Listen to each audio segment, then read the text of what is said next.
Rote hari ini.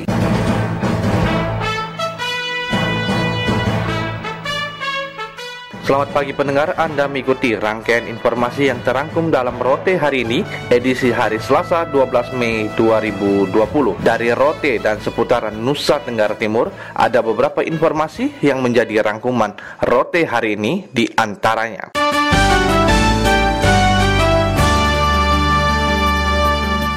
Di tengah pandemi COVID-19, jajaran TNI di Kabupaten Rotendau bersama aparat desa lakukan pendampingan data dana bantuan langsung tunai BLT. Selengkapnya dilaporkan oleh rekan KB Hurek Making. Tentara Nasional Indonesia Menunggal Rakyat dibuktikan dengan berbagai kegiatan kerakyatan, diantaranya bersama aparat desa melalui para babinsa mendampingi aparat desa untuk menemukan data pasti pada pihak penerima bantuan langsung tunai BLT yang dikucurkan pemerintah.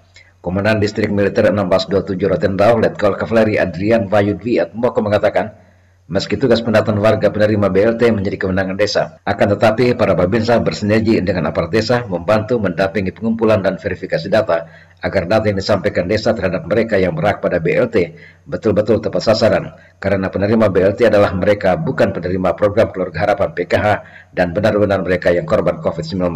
Hal lain yang dikhawatirkan adalah ketidaktepatan penerima karena kepentingan kelompok, dan inilah yang dilakukan TNI tingkat desa untuk meredam kemungkinan terjadi. Kita membantu memantau biar tidak terjadinya kesalahan tidak tepat sasaran. Jadi intinya biar kita tepat sasaran, kemudian tidak ada permasalahan. Permasalahan ini biasanya kan, oh itu saudaranya ini, dia kan mampu dan sebagainya. Nah seperti itu nanti kan menimbulkan konflik di desa itu. Nah itu yang kita redam dalam situasi seperti ini gitu. Terhadap pencegahan merebaknya wabah virus corona di Rotendau, jajaran TNI di 1627 Rotendau melalui para koramil secara periodik tetap melaksanakan giat disinfektan pada setiap tempat umum warga. Dari Beranda Selatan NKRI, GB Hurek Making melaporkan. Bupati Ende Dr. Andes Haji Jafar H. Ahmad kembali menyerahkan bantuan paket sembako dari Korps Pegawai Republik Indonesia Kabupaten Ende kepada umat Katolik di Gereja Santo Marinus Pu'u Rere Ende. Rovinus Hula menurunkan laporannya. Bupati Ende Dr. Andes Haji Jafar Ahmad kembali menyerahkan bantuan paket sembako kepada warga Purere, Kecamatan Ende Tengah, Kabupaten Ende. Penyerahan bantuan paket sembako secara simbolis kepada warga berlangsung di Gereja Katolik Santo Marinus Purere, Senin 11 Mei 2020. Bupati Ende mengatakan bantuan paket sembako hasil sumbangan dari penghasilan para ASN di lingkup pemerintah Kabupaten Ende untuk warga atau umat beragama dalam wilayah Kota Ende yang berdampak langsung sosial ekonomi akibat COVID-19. Dijelaskan bantuan ala kadar yang diberikan bisa dimanfaatkan secara baik oleh warga, dan bantuan yang sama juga diberikan kepada komunitas Gereja Salom Ende dan Majelis Taklim dalam wilayah Kota Ende. Pemerintah pasti sederhana yang ada tak ada kurangnya aktivitas sosial terus, tapi yang ada tetap kita akan membuktikan hal itu tugas pemerintah. Nah tugas masyarakat pesan COVID tetap jaga jarak, malah menghindari tetap bersama, pakai masker. Dan ini pesannya.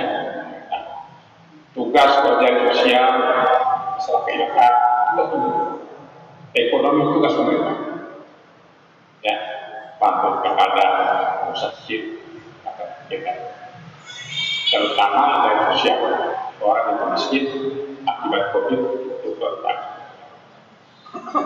Dan pemerintah di pusat daerah komitmen ada kesalahan di sini, tidak ada nama, administrasi yang dipersoalkan.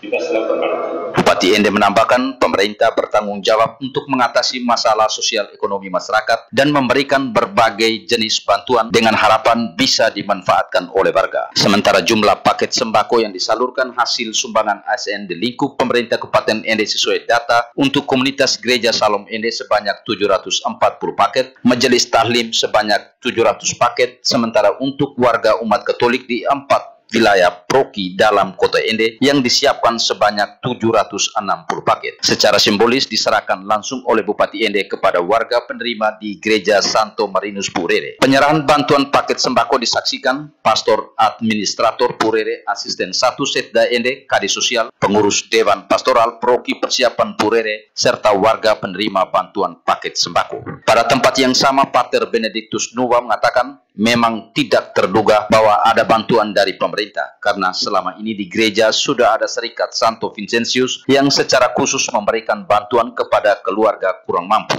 Dijelaskan sejak membuminya COVID-19 termasuk di Ende, Serikat Vincentius telah menyalurkan bantuan berupa sembako dan alat pelindung diri bagi keluarga miskin, terutama kaum difabel khususnya dalam wilayah kota yang memang lebih sulit saat dampak COVID-19, jelas Pater Benedictus. Memang tidak terduga sih bahwa ada bantuan dari pemerintah. Memang selama ini di gereja sudah ada satu Serikat Santo Vincentius yang khusus untuk memberi bantuan kepada orang-orang miskin. Lalu kemarin ketika COVID-19 itu mulai booming, kita sini sudah dalam keadaan agak darurat. Dari Keuskupan Agung Ende, mereka juga memberi bantuan kepada umat di Purere, terutama yang difabel itu untuk 10 kakak yang difabel. Lalu berita gembira lagi dari pemerintah akan beri bantuan. Jadi kami menyambut baik. Intinya kita menyambut dengan baik bantuan pemerintah ini karena memang dalam situasi sulit ya. Dan kami sudah mendaftar umat kami yang ada di Purere ini. Sepintas kita dalam kota ya, tapi sebenarnya dalam kota itu lebih sulit ya, lebih sulit dalam situasi seperti ini. Dan memang bantuan ini dikhususkan untuk keluarga-keluarga memang yang terkena dampak dari COVID-19 ini. Kami berterima kasih sekali kepada Pak Bupati dan juga jajaran karena memang bantuan ini katanya dari Korpri ya, artinya memotong gaji PNS untuk memberi bantuan ini. Jadi kita merasa bersyukur, puji Tuhan, bahwa ada perhatian yang luar biasa untuk Paroki Persiapan Santo Marinus Purere dan juga paroki-paroki, saya kira paroki-paroki dalam kota bersama dengan gereja-gereja lain. ASN sudah peduli dengan umat yang ada di Purere yang saat ini terkena dampak. Pater Benedictus menambahkan pihak gereja merasa bersyukur karena ada perhatian khusus dari pemerintah dan ASN yang peduli kepada warga kurang mampu di wilayah Paroki Persiapan Purere terkena dampak langsung akibat COVID-19 dengan jumlah warga umat paroki sebanyak 6.700 dari 700 kepala keluarga masing-masing dengan pekerjaan yang bervariatif, ungkap Pater Benedictus. RRI Ende Rufilus Fula melaporkan.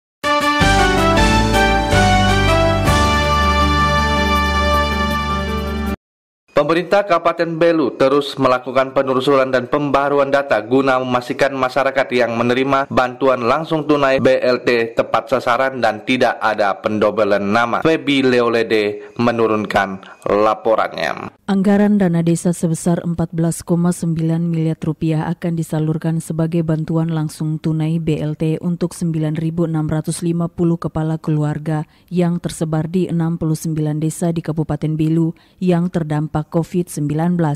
Untuk memastikan BLT tepat sasaran, pemerintah terus melakukan penelusuran dan pembaruan data sehingga bantuan tepat sasaran dan tidak ada pendobelan nama. PLT Sekretaris Daerah Kabupaten Belu Marcel Maumeta mengatakan saat ini baru 4 desa yang telah dilakukan penyaluran. Desa lainnya masih melakukan musyawarah desa penetapan bantuan langsung tunai sehingga akan diproses sesuai dengan ketentuan berlaku. Dikatakan jika ada masyarakat yang terdampak langsung COVID-19 dan belum mendapatkan bantuan dapat segera melapor kepada pemerintah setempat karena jika melalui dana desa tidak terakomodir maka akan dialihkan ke jaringan pengaman sosial kabupaten. Nanti dia boleh tarik setiap bulan itu dia punya hak untuk menarik itu sebesar 600.000. Nanti bulan berikut lagi 600.000. Nanti bulan ketiga 600.000 lagi. Selesai 1.800.000. 1.800.000. Untuk ada beberapa masih ada desa yang sementara melakukan musyawarah desa penetapan bantuan langsung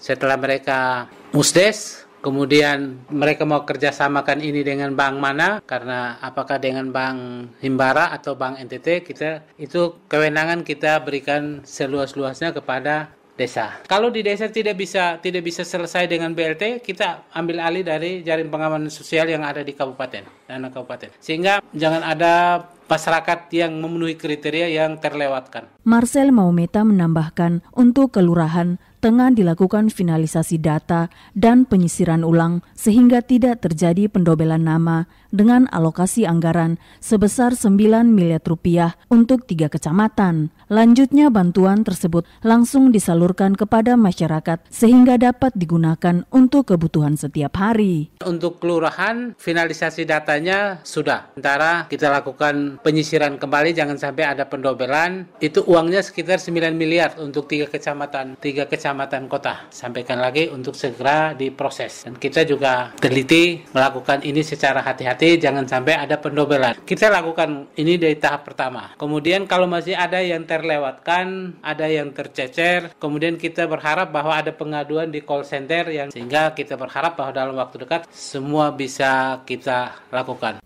Selaku pemerintah, pihaknya berharap agar aparat di tingkat desa dan kelurahan dapat memastikan masyarakat yang menerima bantuan benar-benar mereka yang terdampak COVID-19. RRI Atambua, Febi Leolede melaporkan. Penerbangan dan jalur transportasi laut resmi dibuka kembali 7 Mei 2020 dengan ketentuan khusus. Kantor Kesehatan Pelabuhan siap menjalankan tugas. Informasi selengkapnya dilaporkan oleh Rilen Poik. Menteri Perhubungan mengungkapkan akan melonggarkan transportasi di tengah pandemi virus corona mulai 7 Mei 2020. Penjabaran ketentuan ini merupakan turunan dari Peraturan Menteri Nomor 25 Tahun 2020 tentang pengendalian transportasi selama musim mudik Idul Fitri 1441 Hijriah dalam rangka pencegahan penyebaran COVID-19. Menyikapi hal tersebut, Kepala Kantor Kesehatan Pelabuhan atau KKP Kupang, Putu Sudarma kepada RRI mengatakan kebijakan pembukaan penerbangan sesuai surat edaran Menhub bukan untuk mudik, tetapi khusus dan bersyarat. Yang kemarin itu tidak ada penerbangan, tidak ada dilarang begitu. Kita masih tetap standby, tetap kewaspadaannya tetap seperti dulu, apalagi ini memang dibatasi. Yang tidak dibatasi aja kita sudah siap. Tetap langkah-langkahnya itu tetap, jadi pemeriksaan kesehatan. Bahkan saat ini kami menyediakan rapid test untuk lebih memfokuskan atau lebih menempatkan diagnosa gitu. Jadi untuk ODP sama PDP kita rapid dulu di bandara. Menurut Putu Sudarma, KKP tetap dengan kewaspadaan penuh untuk melayani masyarakat sebelum penerbangan ditutup dan dibuka kembali saat ini. Walaupun untuk penumpang khusus, namun ada syarat yang harus dipenuhi, termasuk syarat kesehatan, yaitu bebas COVID-19 sesuai rapid test dan PCR, juga surat tugas yang menyatakan bahwa yang bersangkutan tidak pulang untuk mudik, tetapi untuk bertugas atau bekerja.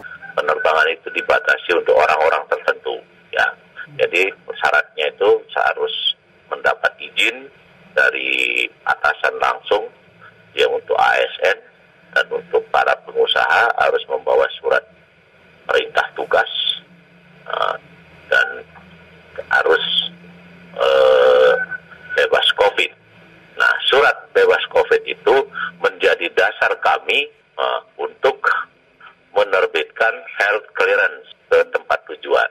Putu Sudarma menegaskan pihak KKP akan tetap melaksanakan tugas sebagaimana mestinya, sesuai dengan SOP yang berlaku yang harus dilaksanakan dengan baik untuk membantu pemerintah dalam memutus rantai penyebaran COVID-19 ini. Rilan Poik untuk RRI Kupang. Pembukaan penerbangan sesuai surat edaran Menteri Perhubungan bukan untuk pemudik, tetapi khusus dan bersyarat. Informasi berikut dilaporkan oleh Adi Adu. Kepala Dinas Perhubungan Nusa Tenggara Timur Ishak Nuka mengatakan pembukaan penerbangan sesuai surat edaran SM Menteri Perhubungan nomor 4 tahun 2020 dan surat edaran nomor 31 tahun 2020 tidak menjadi persoalan bagi Provinsi Nusa Tenggara Timur yang sebenarnya penerbangan lokal tidak ditutup. Lebih dari itu, kebijakan pembukaan penerbangan sesuai surat edaran Menteri Perhubungan tersebut bukan untuk pemudik tetapi khusus dan bersyarat.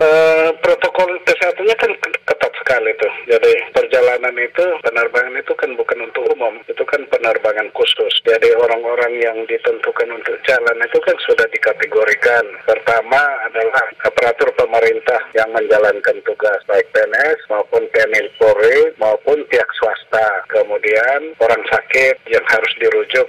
Kemudian orang yang bepergian karena keluarga intinya, salah satu keluarga intinya itu meninggal dunia. Berikut adalah repatriasi membatasi pemulangan para pekerja migran Indonesia, warga negara Indonesia yang di luar negeri, pelajar, mahasiswa yang di luar negeri. Seperti itu. Menurut Kadis Perhubungan Ishak Nuka, walaupun untuk penumpang khusus, namun ada syarat yang harus dipenuhi termasuk syarat kesehatan, yaitu bebas COVID-19 sesuai rapid test dan PCR. Nah, kendati mereka yang khusus itu pun persyaratannya berat. Ya, persyaratannya berat antara lain harus ada surat penugasan dari yang memberi tugas kurang-kurangnya setingkat eselon 2 untuk PNS. Kemudian untuk swasta, dia harus membuat pernyataan di asma terai, diketahui lurah atau kepala desa. Kemudian yang sakit harus ada surat rujukan. Nah, demikian juga yang meninggal harus menunjukkan surat keterangan meninggal dari si meninggal. Nah, kemudian harus surat bebas COVID yang dibuktikan dengan rapid test pakai PCR. Nah, ini kan berat, Pak. Kepada RRI per telepon, Kadis Perhubungan Nusa Tenggara Timur Ishak Nuka menjamin walaupun penerbangan kembali dibuka, namun pengawasan di pintu bandara tetap ketat sesuai protap kesehatan yang ada. Menyikapi surat edaran Ketua COVID-19 Pusat terkait izin berpergian, Dinas Perhubungan Nusa Tenggara Timur tetap mengacu pada protokol nasional. Gebi Hurek Making kembali menurunkan laporannya.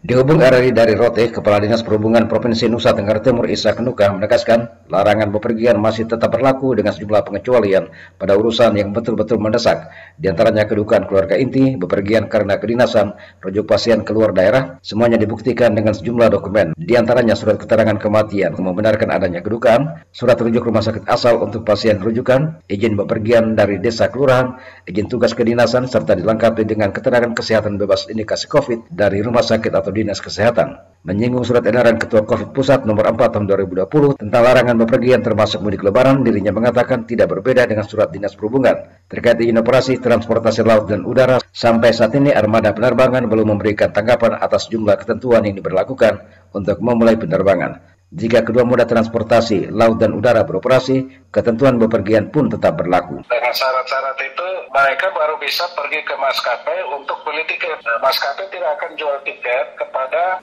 calon penumpang yang tidak memenuhi syarat. Jadi memang ketat sekali. Tetap dengan aturan protokol kesehatan, kita semua mengacu kepada kriteria perjalanan yang dikeluarkan oleh gugus tugas nasional. Jadi kalau kita mengacu kepada surat edaran itu artinya untuk semua. Boleh silakan yang mau pakai jalur laut, misalnya penyeberangan, silakan. Tapi nanti di pelabuhan nanti juga ditanyakan itu syarat-syarat itu. Jadi sekarang kita mengacu kepada syarat-syarat itu. Izin bepergian lanjut Ishak Nuka dapat diberikan pada pemulangan migran Indonesia dan pelajar mahasiswa yang belajar atau kuliah di luar negeri. Moda transportasi laut dan udara tetap akan berpedoman pada ketentuan dokumen izin bepergian. Masyarakat diminta memahami ketentuan yang diberlakukan untuk bersama memutus mata rantai COVID di daerah ini. Dari Beranda Selatan NKRI, Gebi Hurek Making melaporkan.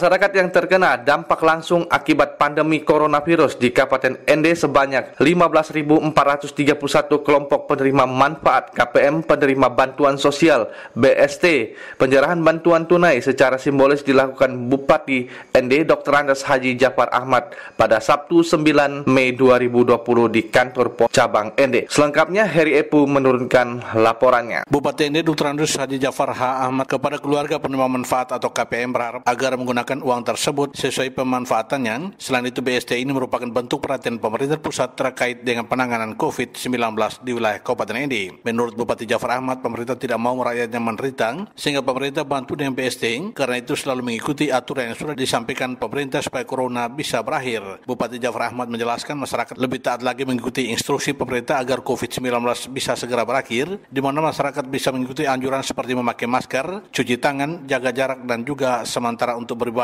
di rumah saja. Kalau teman-teman ada yang curiga terhadap pemerintah daerah untuk penyelewengan dana, ini tidak ada sama sekali. Bapak saksikan sendiri. Dari Kementerian Sosial langsung ke pos beri. Tangan Pemda tidak satu pun megang uang ini. Data Ende ini masih tersisa lagi ada 6.000 KK yang menjadi beban APBD. Sementara itu dalam laporannya Kepala PT Pos Indonesia Persero Cabang Ende, Mujibur Rahman mengatakan alokasi KPM di Kabupaten Ende sendiri saat ini sebanyak 15.431 KPM yang tersebar di 277 desa dan kelurahan. Muji menjelaskan jumlah bantuan sosial tunai yang diserahkan terhitung mulai bulan April 2020 hingga bulan Juni 2020 mendatang dengan besaran uang Rp600.000 per bulan.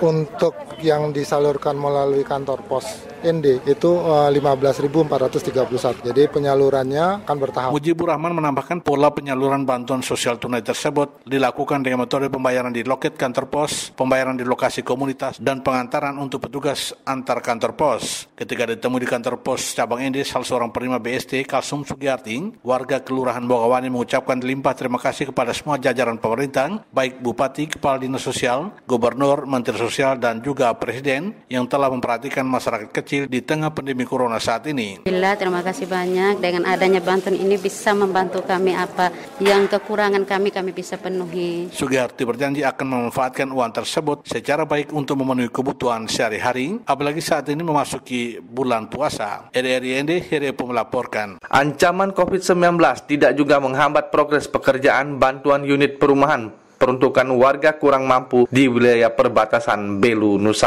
Tenggara Timur. Ferdi Asih menurunkan laporannya.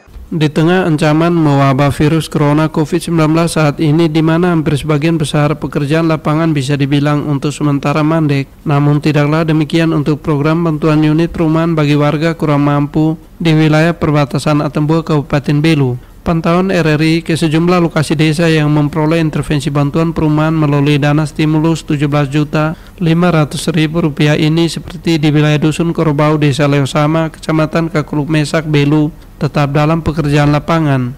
Dari 5 unit rumah yang dibangun di dusun setempat, untuk progres pekerjaan lapangan yang dilakukan secara swadaya masyarakat secara keseluruhan sudah dalam tahap pemasangan dinding tembok. Kepala Dusun Korbau Desa Leosama, Oliva Bella, kepada RRI mengatakan menyangkut distribusi bahan bangunan, kalau yang diketahuinya tetap dilakukan ke lokasi rumah yang sementara ini dibangun. Itu yang 17 juta rahab punya itu per dusun, satu dusun 5 kakak. Sudah, itu yang sekarang sementara ini. Ada 5 kakak, nanti bilang mau tahap kedua ini mungkin 5 kakak lagi. Ini tetap kerja. Bahan tetap itu Pak Petugas dong kasih turun tuh. Jadi sekarang sementara kerja. Rehab ringan juga belum. Ini kan hanya untuk 17 untuk tembok itu ukuran 6x6. Sementara salah satu penerima bantuan Franciscus Xavier Bau kepada RRI mengatakan terdapat 3 tahap untuk membangun rumah swadaya dimaksud. Menyangkut kebutuhan bahan bangunan seperti material batu pasir maupun semen, besi, beton, serta seng, dalam kalkulasi belanja bahan dengan biaya Rp15 juta, dana senilai Rp2,5 juta untuk ongkos tukang. Sejauh ini menurutnya distribusi bahan bangunan cukup lancar, hanya sedikit kendala terkadang truk angkut proyek enggan masuk sampai ke lokasi rumah yang sementara dibangun di dusun setempat karena alasan jalan rusak, terpaksa evakuasi material bangunan seperti batu pasir cukup jauh. Hal ini yang sedikit menyulitkan. Tetap berjalan lancar, walaupun corona dia tetap berjalan lancar. Ini tahap kedua. Yang itu mau kasih turun bahan tahap kedua. Tahap pertama sudah habis bahan. Kemarin dia sudah datang bilang di minggu depan. Tahap kedua yang kasih turun itu seng, beton yang belum cukup tambah lagi, batako, pasir 1 red. Bisa dana tahap kedua ini masih 7,5. Ini petugas, ya dia belanjakan semua itu. Tahap kedua ini sudah sampai atap. Rumah ukuran 6x6 berdinding tembok batako ini masih menyisakan pekerjaan tahap ketiga berupa plester tembok maupun lantai, dan diperkirakan bisa rampung hingga pekerjaan atap bangunan di akhir Mei ini sehingga sudah bisa ditempati.